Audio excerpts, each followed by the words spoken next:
Nós lemos o Evangelho segundo Mateus, capítulo 2, do verso 1 em diante, diz assim a palavra do Senhor. Depois que Jesus nasceu em Belém, da Judeia, nos dias do rei Herodes, magos vindos do Oriente chegaram a Jerusalém e perguntaram: onde está o recém-nascido rei dos judeus?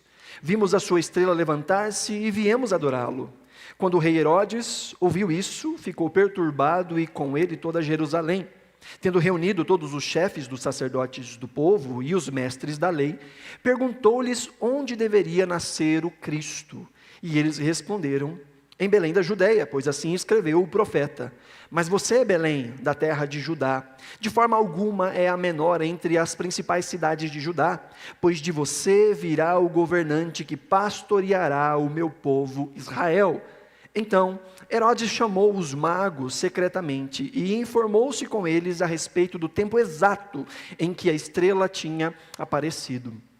Enviou-os a Belém e disse: vão informar-se com exatidão sobre o menino. Logo que o encontrarem, avisem-me, para que eu também vá adorá-lo. Depois de ouvirem o rei, eles seguiram o seu caminho, e a estrela que tinham visto levantar-se foi adiante deles, até que finalmente parou sobre o lugar onde estava o menino. Quando tornaram a ver a estrela, encheram-se de júbilo. Ao entrarem na casa, viram o menino com Maria, a sua mãe, prostraram-se e o adoraram. Então, abriram os seus tesouros e lhe deram presentes: ouro, incenso e mirra. Tendo sido advertidos em sonho de não voltarem a Herodes, retornaram para sua terra por outro caminho. Essa é a palavra do Senhor, que o Senhor nos abençoe na compreensão da palavra em nome de Jesus. Amém. Nós estamos nessa terceira mensagem de uma pequena série de exposições sobre o advento, ou disposições em que nós lembramos o mistério da encarnação de Jesus. Pegamos esta cena aqui, desses magos que vieram do Oriente a fim de prestar honra ao Senhor, que geralmente é colocada dentro do cenário do Natal, mas nós já vimos que não tem nada a ver essa cena com o dia do nascimento de Jesus. Nós já vimos que não eram 3 reis magos, não eram 3, a Bíblia não fala que eram 3, falam de 3 presentes, não falam que eram reis, não existe nenhuma menção a serem reis, a não ser que eram apenas pessoas de grande estirpe política. Eles eram inclusive aqueles responsáveis por reconhecer reis e por coroar reis. Então tinham sim um grande poder político, mas não eram reis. E também não eram magos no sentido mágico da coisa. Eles eram sábios. Eram pessoas que olhavam para os céus, que estudavam todas as coisas, que estudavam a botânica, a filosofia, a teologia ou as teologias do mundo que os cercavam. Eram sábios, eram estudiosos. Uma mistura de cientistas com astrônomos e astrólogos. São os poderes, as inteligências desse mundo se curvando diante de Jesus. Na verdade, queridos, nós sabemos muito bem que Jesus não nasceu em dezembro. Se nós fizermos os cálculos aí, pegando a data de nascimento de João Batista, tem uns cálculos que a gente consegue fazer. Por exemplo, quando João Batista é anunciado ao seu pai Zacarias, isso acontece durante o turno de Abias.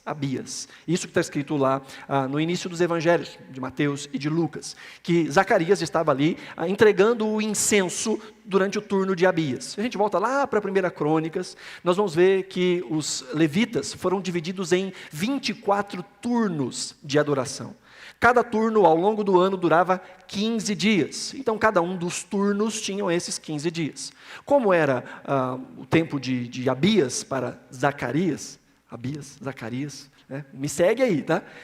Ele seria o 8º turno, segundo o primeiro livro das Crônicas. E aí nós vamos fazendo os cálculos, que depois que ele sai dali, a sua esposa concebe, ela não dá à luz, ela concebe, ela fica grávida. E quando há o anúncio do nascimento de Jesus para Maria, o anjo diz que Isabel, a sua parente, já estava grávida de 6 meses. Ou seja, João Batista é 6 meses mais velho que Jesus. E aí Maria fica mais 3 meses até que João Batista nasce. Então, fazendo os cálculos, eu não vou cansar você com os cálculos, Jesus teria nascido aí em torno de setembro, outubro. por volta desses cálculos, se os cálculos estiverem mais ou menos corretos. Há uma dificuldade de chegarmos nesta data, porque o nosso calendário é diferente do calendário judaico. Tanto que o ano judaico, no sentido litúrgico, começa para nós em março. O calendário judaico litúrgico começa com a Páscoa. O primeiro mês, para os judeus, liturgicamente falando, é o mês da Páscoa. Então eles têm 2 calendários. Tem um calendário civil e tem um calendário litúrgico, né? Então é uma confusão. Mas só para dizer que Jesus não nasceu, nós temos muitas evidências que dizem que Jesus não nasceu em dezembro, e uma certa certeza que ele tenha nascido ali em torno de setembro, até mesmo outubro. Mas por que a gente então faz menção como igreja? Isso é muito antigo na história da igreja. Em algum ponto da história da igreja, os cristãos passaram a comemorar o nascimento de Cristo em oposição às divindades pagãs. Alguns vão dizer, porque não sei o que lá, de Deus Sol, de Saturnália, que não sei o que lá. Pois veja, os cristãos entendem que o único Deus e Rei é Jesus Cristo. Isso desde sempre. Então, enquanto outras nações tentavam adorar outras divindades, os cristãos se opuseram e disseram, bom, se é para comemorar o nascimento, que seja o nascimento de Jesus. Mais ou menos o que a gente faz, ou pelo menos fazia, como igreja, na época de carnaval, né? A gente sabe que carnaval é um tempo muito complicado, em que, dizem, né, a bruxa fica solta por aí.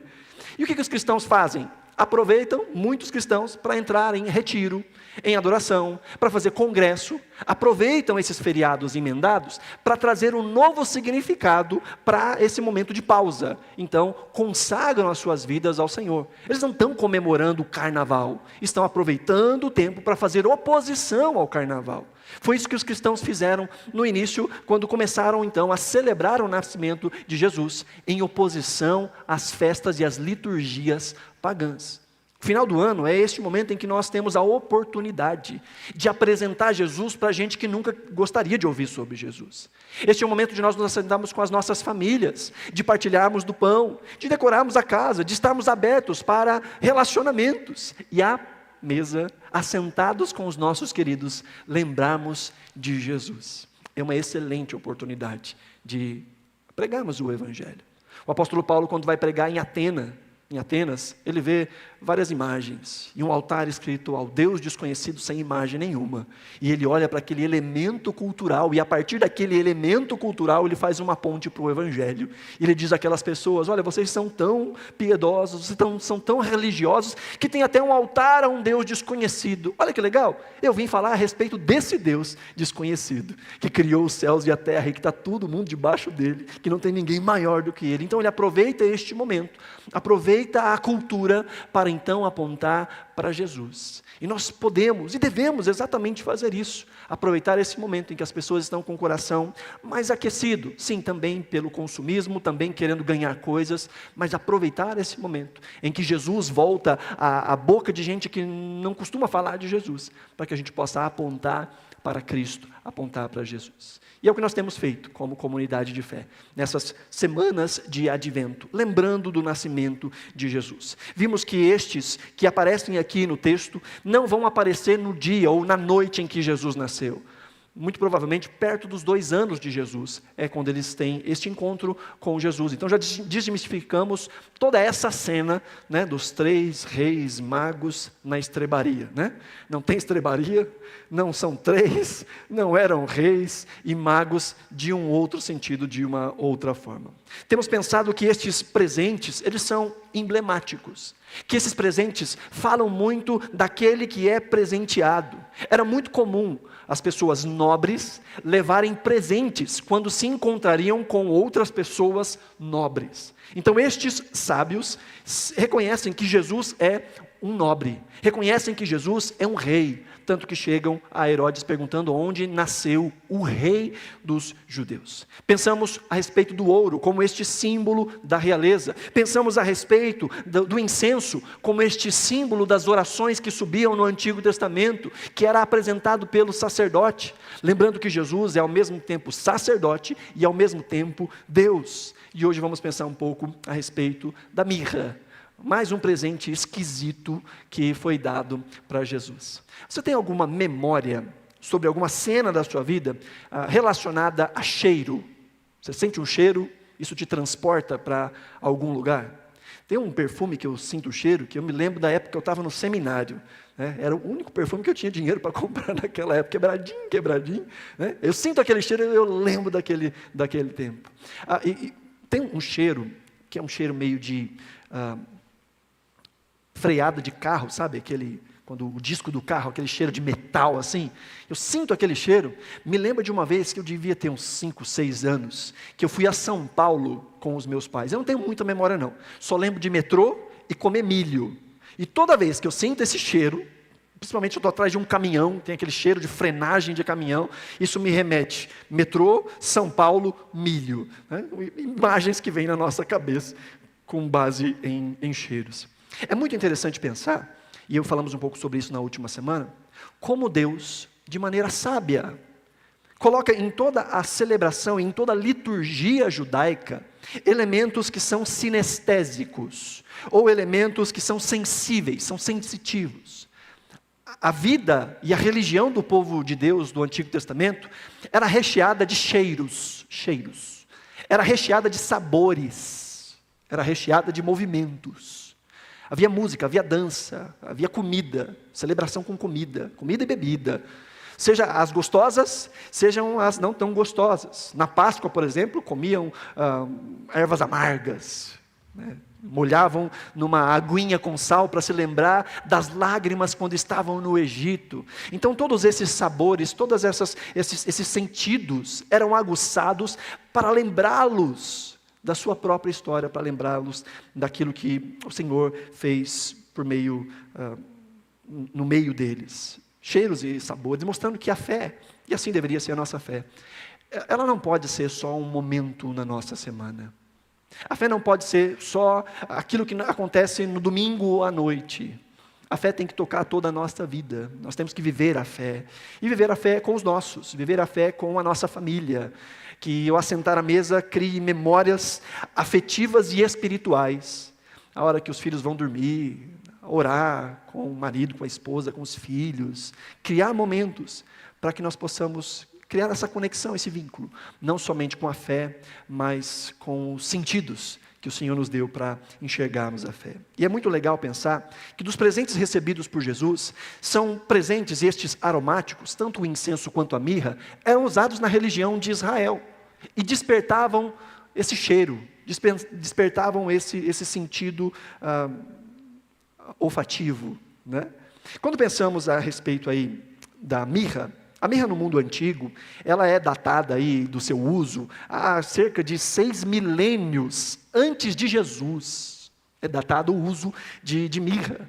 Uma resina muito cara, que é retirada de uma árvore de pequeno porte, uma árvorezinha baixa, um arbusto espinhoso. E ela era usada em todos os lugares, inclusive na Escritura. Na verdade, na Bíblia, nós vemos 17 vezes menção a essa especiaria, menção à mirra. Dessas 17 vezes, 14 estão no Antigo Testamento e 3 estão no Novo Testamento. E o mais curioso, que as 3 vezes que mirra é mencionada no Novo Testamento, está relacionado com Jesus. As 3 vezes. Existe uma 4ª vez que aparece nas Bíblias em português, que aparece a palavra mirra, mas é uma tradução para o nome de uma cidade. Então calhou que o nome era muito parecido e acabaram traduzindo pelo mesmo jeito. Mas não é a mesma palavra. Não é o uso da mesma palavra. Este elemento, essa especiaria, essa resina aromática, só aparece 3 vezes, e as 3 vezes estão relacionadas com Jesus. Em hebraico a palavra é mor, e em grego, e se você conhece a Escritura, talvez te lembre alguma coisa. Em grego, a palavra mirra é a palavra Esmirna. Esmirna. Inclusive uma cidade, você lembra de uma cidade? Uma cidade portuária. Ficou muito conhecida porque era ponto de grande comércio de mirra, ao ponto que ela passou a se chamar Esmirna. Uma das igrejas às quais Jesus envia uma carta, né, no Apocalipse. Esmirna era um grande lugar, ou uma grande rota de comércio de mirra.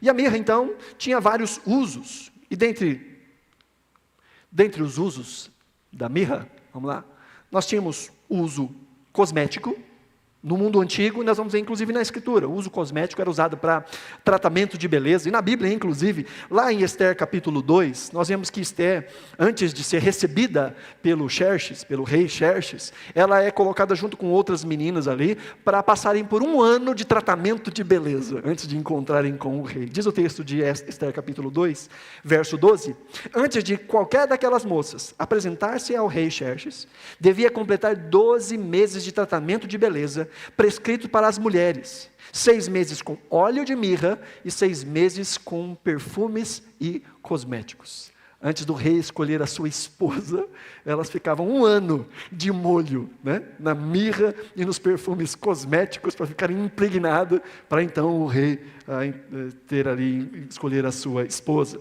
Além disso, era usado também como um perfume fino, um perfume extremamente caro, porque essa resina é difícil de tirar, e quando se tira essa resina, ela logo vai endurecendo. Então há todo um processo que precisa ser feito para que ela continue de maneira líquida. Então nós vamos ver reis usando este perfume.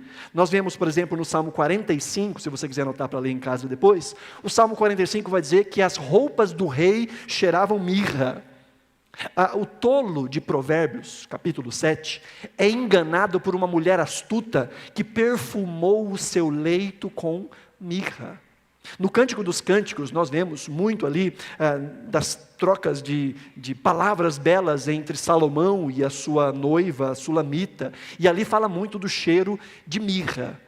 Salomão rei, a cama daquela mulher que quer enganar o tolo era preparada com perfumes caros. O rei tinha cheiro de mirra, porque era de fato algo muito caro. Então nós vemos na Escritura a mirra sendo associada a 2 coisas principalmente. Uma delas é essa paixão, esse amor, né, esse cheiro de nobreza. E a outra vai falar mais a respeito de dor e de sofrimento. O terceiro uso para mirra nas Escrituras era na composição do óleo de ungir. Óleo de ungir, que era específico entre o povo de Israel. Até na nossa cultura veio uma ideia de unção, que não tem nada a ver com unção bíblica, né? A unção bíblica, ela é literalmente derramar óleo sobre alguma coisa. Ungir é um ato, né? Não existe óleo ungido, não existe óleo ungido. Existe unção com óleo, porque ungir significa derramar óleo na cabeça de alguém.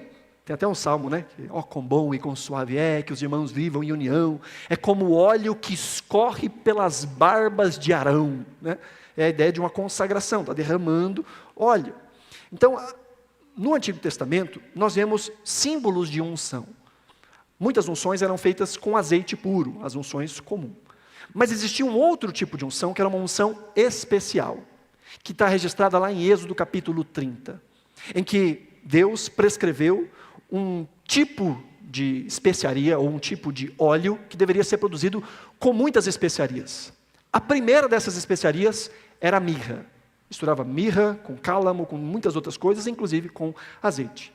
E esse óleo era usado para, primeiro, ungir todo o tabernáculo. Todos os instrumentos do tabernáculo, o altar, a bacia, a mesa de pães, o incensário, tudo era ungido com este óleo. E em segundo lugar, para ungir os sacerdotes. Êxodo capítulo 30, inclusive, diz que não podia nem repetir esse óleo em nenhum outro contexto. Não podia ungir mais nada, nenhuma coisa e nenhuma pessoa com esse óleo, a não ser os sacerdotes e as coisas do templo, do tabernáculo e posteriormente do templo. E diz o texto que assim essas coisas seriam santificadas. Santificar significa separar. Separar do uso comum. Às vezes a gente pensa em santidade só em termos religiosos, né? Mas santidade, ou santificar alguma coisa, é exatamente tirar essa coisa do uso comum. Antes eu usava um exemplo, que era, eu tinha uma roupinha que eu usava para fazer as minhas manutenções, sabe? Vai pintar, vai rasgar, vai sujar. É a roupa que eu não podia vir para a igreja, é a roupa que eu não podia ir para o shopping. Era a roupa que estava consagrada, santificada, só para esse trabalho. Mas agora eu tenho uma ilustração um pouco melhor. Recentemente a Maiara teve conjuntivite, nos 2 olhos. Então ela teve que santificar algumas coisas para ela. Separar a toalhinha de rosto, toalha de banho, disse, olha, isso aqui ninguém toca. Então, santificar significa separar. No contexto bíblico, significa separar do uso comum para o uso específico do Senhor. Então, esse óleo era derramado para separar as coisas do uso comum para o uso exclusivo do Senhor. Vai comigo que mais para frente isso tudo vai fazer muito sentido. O quarto uso era para o uso medicinal. O uso analgésico, anestésico, mais recentemente foi descoberta inclusive propriedades narcóticas na mirra, então a pessoa fica literalmente chapada. E essa é uma das vezes no Novo Testamento em que mirra novamente aparece, conectada com Jesus. Quando a gente vai ver, por exemplo, Marcos, capítulo 15, verso 22, antes da crucificação de Jesus, diz o texto ali, que levaram Jesus ao lugar chamado Gólgota, que quer dizer lugar da caveira, e deram para que ele pudesse beber vinho misturado com mirra, mas não o bebeu. Outra versão vai dizer vinho misturado com fel. Já viu isso? É porque o gosto da mirra é muito ruim, é muito amargo. Então Mateus, quando registra esse texto, ele fala de vinho misturado com fel, mas fel é amargor. Não era uma substância, era amargor. A substância nos é revelada aqui por Lucas. Misturaram então vinho com mirra para que Jesus pudesse beber, para que ele tivesse essas propriedades anestésicas, analgésicas. E Jesus se recusou. Jesus não quis se drogar para não sentir as dores e o peso da cruz. Jesus experimentou todos os sofrimentos da cruz de cara limpa até o fim. Jesus experimentou dor e morte pelos nossos pecados. E mirra mais uma vez aparece aqui nesse texto. E por último, queridos, e mais importante, o uso mais comum da mirra no tempo antigo, principalmente entre os judeus, era como um líquido de embalsamamento. Esse era o principal uso. Os outros povos, principalmente os egípcios, faziam isso insertando mirra e outras especiarias no corpo do falecido. Dentro dos rituais fúnebres com os faraós, a cavidade torácica era aberta, os órgãos eram retirados, tratados, colocados em jarros, o corpo se jogava sal e uma mistura de cal para poder ressecar. Então eles voltavam o coração do faraó para o corpo e enchiam a cavidade de mirra. Fechavam, costuravam e colocavam em todos os orifícios aparentes do corpo bolinhas de resina de mirra. Então embebiam linho, as ataduras de linho em mirra e enrolavam no defunto, porque se entendia que isso ia conservar. E posteriormente a gente descobriu de fato que tem propriedades antibactericidas, antissépticas e tudo mais, e isso conservou múmias até pouco tempo. Mas entre os judeus, isso também era comum. Os judeus também enrolavam os seus mortos com especiarias. Inclusive, essa é a terceira vez que mirra aparece na Escritura conectada com Jesus. A primeira como presente, a segunda nesse analgésico que foi tentado dar para Jesus e ele não tomou, e a terceira é João capítulo 19, versos 38 e 39, que diz que depois disso, depois que Jesus já tinha morrido, José de Arimateia pediu a Pilatos o corpo de Jesus. José era discípulo de Jesus, mas o era secretamente porque tinha medo dos judeus. E com a permissão de Pilatos, ele veio e levou o corpo. Ele estava acompanhado de Nicodemos, aquele que antes tinha visto Jesus à noite. Nicodemos levou cerca de 100 litras, eu coloquei a equivalência, 34 quilos de uma mistura de mirra com outras especiarias, com aloés, para embalsamar o corpo de Jesus. Então Jesus, quando morreu, foi colocado em volta dele 34 quilos de perfumes. Então ele foi envolto nos panos. E aqui de novo nós vemos mirra aparecendo, e agora num contexto de morte. Quando nós olhamos para a Escritura e vemos a mirra, ela está conectada à paixão, amor, realeza e à morte. E é interessante que os primeiros passos que nós vemos de Jesus na Escritura estão conectados com mirra. E os últimos momentos, já na sua morte, nós vemos novamente a mirra aparecendo. E é bom pensarmos que o ministério de Jesus era um ministério de paixão e morte. É um ministério, ou não era, é um ministério de realeza, paixão e morte. Jesus veio e fez muitas coisas. Jesus ensinou muitas coisas. Jesus deixou o exemplo das suas caminhadas. Mas o ministério principal de Jesus foi a sua morte. Jesus veio para morrer. Afinal, o Apocalipse capítulo 13 vai dizer que ele é o cordeiro que foi imolado desde antes da fundação do mundo. Desde antes de o pecado se mostrar. Jesus não é plano B. Jesus não é a tentativa de Deus de consertar aquilo que saiu do seu controle. Jesus é o cordeiro que foi imolado desde antes da fundação do mundo. Na verdade, quando Maria ouve do anjo que o nome será Jesus, nós não vemos o anjo dizendo para Maria o porquê. Mas quando esse anjo fala com José, nós entendemos o porquê. E o anjo diz a José: ela dará luz a um filho, e você deverá dar-lhe o nome de Jesus, porque ele salvará o povo dele dos seus pecados. Yeshua, salvação, ou Deus salva. Esse é o significado do nome de Jesus. E o anjo diz: o nome dele será Jesus, porque ele salvará o povo dos seus pecados. Mas como ele salvará o povo dos seus pecados? Por meio da sua palavra? Por meio do seu exemplo? Por meio do quê? Por meio da sua morte. E Jesus em todo tempo foi plenamente consciente do seu ministério. Há um texto em João capítulo 12, em que Jesus está dizendo aos seus discípulos, dentro de um contexto que ele fala sobre morte. Ele já está caminhando em direção a Jerusalém. E ele diz: em verdade lhes digo, que se o grão de trigo não cair na terra e não morrer, continuará ele só. Mas se morrer, dará muito fruto. E no verso 27 Jesus diz: agora o meu coração está perturbado. E o que eu direi? Pai, salva-me desta hora? Olha a resposta de Jesus para ele mesmo nessa pergunta retórica. Ele diz: não, eu vim exatamente para isso, para esta hora. E ele então diz: Pai, glorifica ao teu nome. Dentro de um contexto em que Jesus está falando sobre morrer para produzir frutos, ele diz: está chegando a minha hora.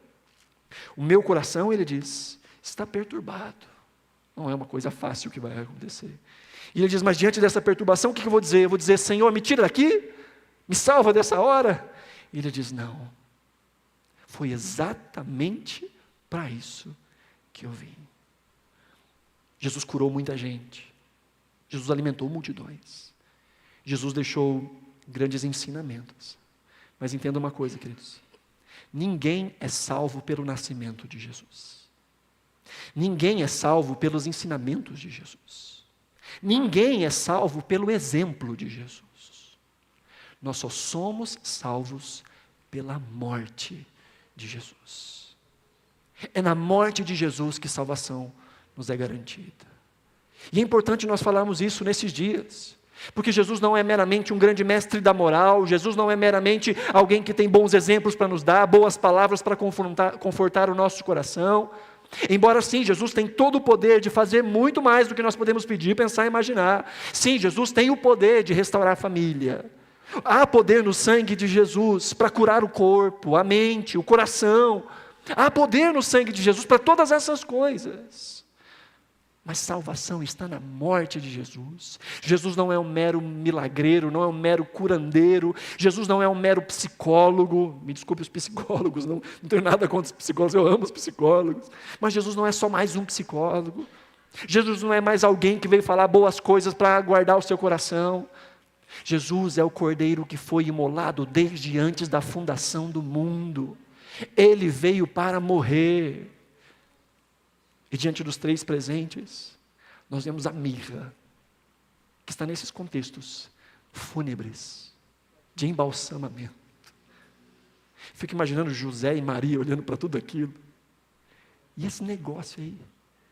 E esse cheiro aí? Maria ouviu algumas vezes coisas que apontavam para o sacrifício de Jesus. Quando eles levam Jesus ao templo para ser consagrado, para ser circuncidado, um homem chamado Simeão pega Jesus, levanta e agradece a Deus, dizendo: Senhor, despede o teu servo em paz, porque os meus olhos viram a salvação. Deus fala: que lindo. Ele vira para Maria e diz: uma espada vai ser enfiada na sua alma. Imagine uma mãe vendo todo o ministério do seu filho, sabendo para onde estava caminhando. Há uma música em inglês que fala: Maria, tu sabias? Você sabia quem era esse que você carregava nos braços? Você sabia que este que você amamenta, que você acalenta é o Criador de todas as coisas, que seria levado para a cruz? Em todos os momentos, Jesus deixa claro a sua missão. Na verdade, a Bíblia toda aponta para a cruz. De Gênesis a Apocalipse, o ápice é sempre a cruz. É para a cruz que apontava a nossa salvação, e é a cruz a fonte da nossa salvação. Todos os rituais do Antigo Testamento, todos os sacrifícios que eram feitos no templo, no tabernáculo, templo e tabernáculo que eram ungidos com mirra. Todo o sacrifício que era feito pelos sacerdotes, que eram ungidos com mirra, falavam daquele que recebeu como presente mirra, e que não bebeu mirra para experimentar todos os sofrimentos da cruz, e que foi embalsamado com mirra, depois de ter passado por toda a agonia da cruz. Os rabinos sempre conectam mirra com paixão, realeza e morte. E o ministério de Jesus é de paixão, é de realeza, é de morte. Eu li recentemente que alguns rabinos pensam na mirra conectada com o sacrifício ou o sacrifício que seria feito por Abraão ao seu filho Isaque, que foi poupado. Inclusive o monte é chamado de Moriá. Ele vem de uma outra palavra, mas ela é muito parecida com a palavra mirra em hebraico. E quando se pensa em mirra, sempre se pensa em sacrifício, sempre se pensa em morte, e inclusive em sacrifício substitutivo. O presente que Jesus recebe fala sobre o seu ministério, fala sobre aquilo que ele veio executar. Sim, Jesus é rei, sim, Jesus é Deus, mas Jesus é o sacrifício, Jesus é o cordeiro entregue. Foi isso que o seu primo João Batista disse assim que o viu, dizendo: eis o Cordeiro de Deus que tira o pecado do mundo. E como é que os cordeiros aplacavam o pecado no Antigo Testamento? Morrendo, sendo sacrificados. Jesus é o tabernáculo, Jesus é o sacerdote, Jesus é o sacrifício. E tudo que vem antes disso são sombras que apontavam para Jesus. Em todo o tempo os profetas apontavam para Jesus. Em todo o tempo a lei apontava para Jesus. Em todo o tempo os rituais apontavam para Jesus. Ano após ano, festa após festa, sacrifício após sacrifício. Até que aparecesse de fato aquele que desde o início é anunciado, que seria o portador da mirra, que seria ungido com a mirra, que seria embalsamado com a mirra. Ao pensarmos então sobre tudo isso, podemos pensar na resposta dos magos diante de Jesus. Capítulo 2 de Mateus, verso 10 diz: quando tornaram a ver a estrela, encheram-se de grande júbilo.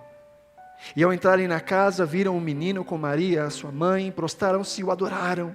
Então abriram seus tesouros e lhe deram presentes: ouro, incenso e mirra. Qual a resposta diante desta salvação? Qual a resposta diante do rei, sacerdote e cordeiro? Qual é a resposta? Bom, os magos, primeiro no verso 10, se alegraram com júbilo, com alegria, com cânticos de festa, com alegria efusiva. Sabe que às vezes a nossa religião parece com tudo menos com alegria.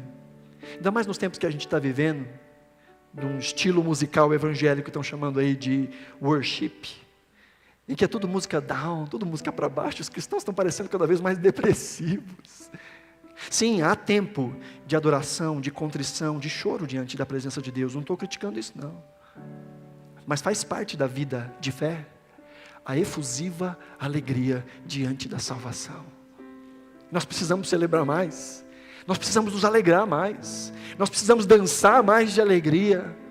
Às vezes as coisas desse mundo ofuscam a nossa alegria, ofuscam a gratidão do nosso coração, e olhamos para Deus simplesmente como alguém que vai limpar as nossas feridas carcomidas, e nos esquecemos que estamos diante daquele que desde antes da fundação do mundo se entregou em nosso favor.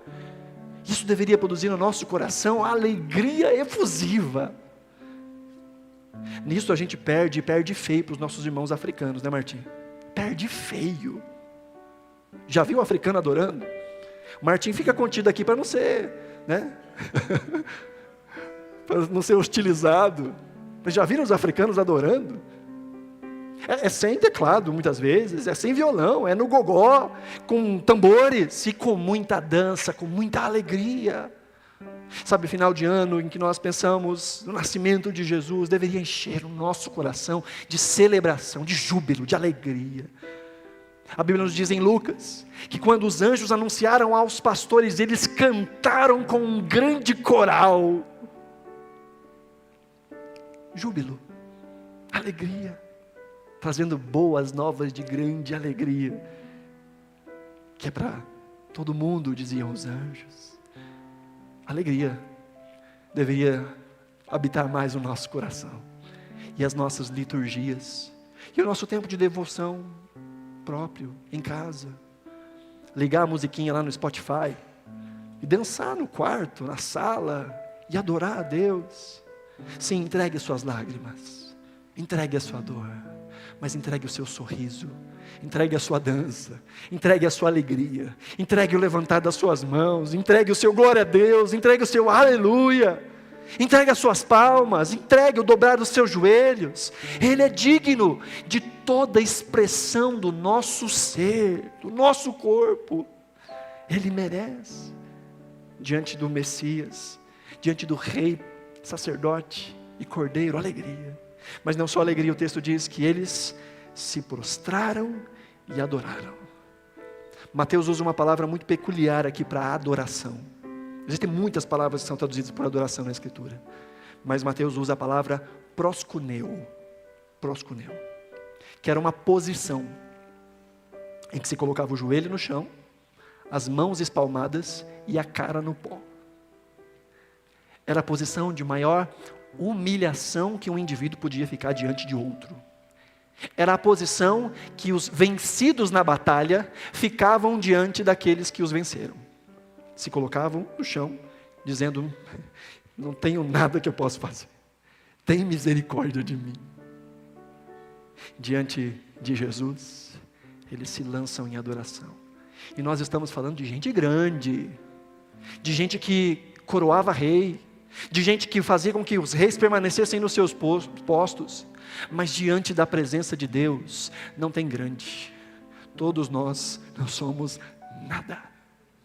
Diante da presença do Senhor, nós precisamos nos recolher à nossa humildade. Lembrar que os nossos títulos, que os nossos diplomas, que a nossa classe social, que nada disso faz sentido diante da presença de Deus. Sabe, queridos, na igreja do Senhor, a igreja do Senhor é esse lugar misterioso, onde não deve existir rivalidades. Na verdade, o coração do cristão deve ser o coração de quem entende que não existe ninguém que é menor do que ele. Nós somos ensinados a tratarmos os outros de maneira superior a nós. A igreja de Deus é o lugar onde aqueles que têm muito dinheiro se sentam com aqueles que ganham Bolsa Família e conversam de igual para igual, de irmão para irmão, em que um serve o outro. Não tem diferença de classe social, não tem diferença de cor, de etnia, não tem diferença nenhuma. Porque nós entendemos que diante da face daquele que é, nós não somos nada. Eu não posso dizer que eu sou alguma coisa diante daquele que realmente é. E é diante da face do Senhor que nós lançamos os nossos títulos. Há uma cena muito linda no Apocalipse, que fala destes seres viventes, que são muito esquisitos, e que têm coroas, e que quando vem o Cordeiro, os seres celestiais arrancam as suas coroas e lançam em direção a Ele, e se prostram em adoração. Isaías, no capítulo 6, diz que quando ele tem uma visão desses seres, a voz desses seres chacoalha os alicerces da eternidade. A voz desses seres chacoalham a habitação, o trono de Deus. Imagina o tamanho desses seres, imagina o poder desses seres. Mas Apocalipse diz que quando eles veem o Cordeiro, eles arrancam as suas coroas e lançam e se prostram em adoração. E a gente achando que está abalando, né? Quem você pensa que é? Você sabe quem eu sou? Você sabe quem eu? Sabe quantos diplomas eu tenho? Sabe quanto tempo de igreja eu tenho? Sabe quantas vezes eu já li a Bíblia? Diante da presença de Deus, diante da presença de Jesus, os nossos títulos não são nada. Por isso, diante desse momento de Natal, que nós nos lembremos quem nós somos, e que nós lembremos quem Ele é, e que nós nos lembremos o que Ele fez, por quem a gente é, para que nós sejamos feitos filhos de Deus, herdeiros de Deus, co-herdeiros juntamente com Cristo. E por último, queridos, entender que a verdadeira adoração custa, ela custa. Verdadeira adoração tem preço, tem preço. Às vezes queremos adorar a Deus com o que sobra da nossa energia, o que sobra do nosso tempo, o que sobra dos nossos recursos. Se der, quando der, se for possível, eu vou, eu faço, eu sirvo, eu adoro, se der. Verdadeira adoração custa, e custa caro.